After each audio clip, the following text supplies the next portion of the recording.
South ఇండియాలోనే అతి తక్కువ ధరలకి రత్నాలను అందించే ఏకైక సంస్థ 6JVR.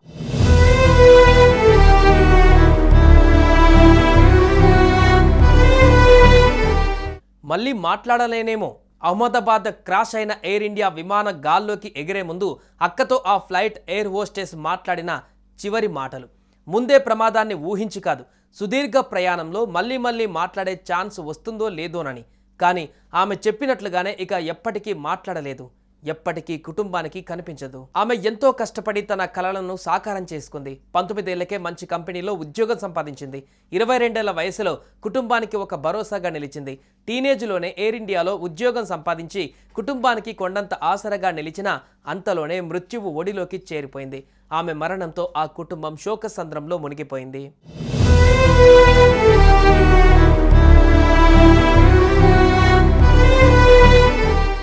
మణిపూర్లోని తౌబాల్ జిల్లా ఆవాంగ్ లోయ్ కేయ్కి చెందిన నాంగ్దోయ్ శర్మ 2023లో ఎయిర్ ఇండియాలో ఉద్యోగం సంపాదించింది. తనపై తల్లిదండ్రులు పెట్టుకున్న ఆశలను నెరవేర్చి కుటుంబానికి ఒక భరోసాగా నిలిచింది 22 ఏళ్ల నాంగ్దోయ్ శర్మ. 3 ఆడపిల్లలలో రెండవ అమ్మాయి నాంగ్దోయ్. టీనేజ్లో ఎయిర్ ఇండియాలో ఉద్యోగం సంపాదించి కుటుంబానికి కొండంత ఆసరగా నిలిచింది. స్నేహితులు ఎయిర్ హోస్టెస్ ఇంటర్వ్యూకి వెళ్ళినప్పుడు శర్మను పిలిచారు. ఆ ఇంటర్వ్యూలో ఆమె సెలెక్ట్ అయ్యింది. అయితే గురువారం జరిగిన ఘోర విమాన ప్రమాదంలో ఆమె కూడా చనిపోయింది.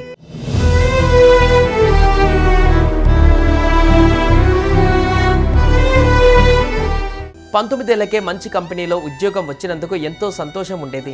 ఆమె పెద్దయ్యాక మణిపూర్లో స్థిరమైన ఉద్యోగం వెతుక్కోవాలని భావించింది. అంతలోనే మృత్యువు ఒడిలోకి చేరిపోయింది. గురువారం ఉదయం 11:30 ప్రాంతంలో పేరెంట్స్కి ఫోన్ చేసింది శర్మ. ఈరోజు తాను లండన్ వెళ్తున్నానని, కొన్ని రోజులు ఫోన్ చేయలేనని తల్లిదండ్రులకు తెలిపింది. జూన్ 15న తిరిగి వచ్చిన తర్వాత మళ్ళీ ఫోన్ చేస్తానని చెప్పింది. కూతురు తమకు చేసిన కాల్, చెప్పిన మాటలు అవేనని కన్నీరు మున్నీరుగా విలపిస్తున్నారు తండ్రి నందీష్ కుమార్ శర్మ. మార్చిలో ఇంటికి వచ్చిందని, అదే ఆఖరి చూపు అయ్యిందన్నారు.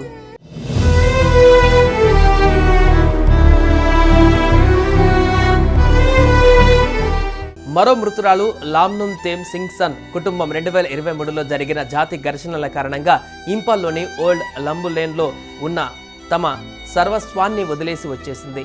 ప్రస్తుతం వారు కాంగ్పోక్పి జిల్లాలో అంతర్గతంగా నిరాశ్రులైన వ్యక్తులుగా ఓ చిన్న అద్దె ఇంట్లో నివసిస్తున్నారు.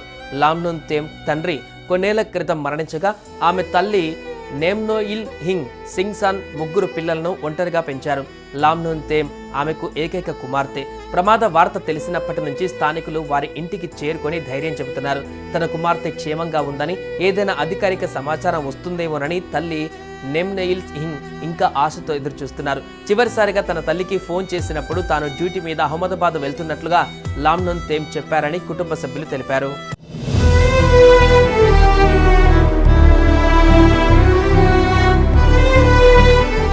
ప్రస్తుతం అహ్మదాబాద్ సివిల్ హాస్పిటల్ కన్నీటి ధారలతో మునిగిపోయింది. బంధువుల ఆర్తనాదాలు మిన్నంటాయి. ఎటు చూసినా హాహాకారాలు, ఏడుపులు, లోపల నిశ్చలంగా పడి ఉన్న డెడ్ బాడీస్, బయట బంధువుల వేదనలు.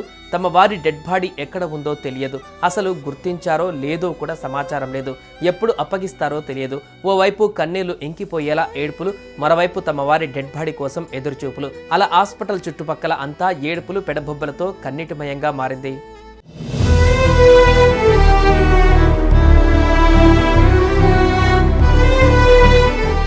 సుమన్ టీవీలో మీ పర్సనల్ అండ్ బిజినెస్ ప్రమోషన్స్ కోసం కింది నెంబర్కి కాంటాక్ట్ చేయండి.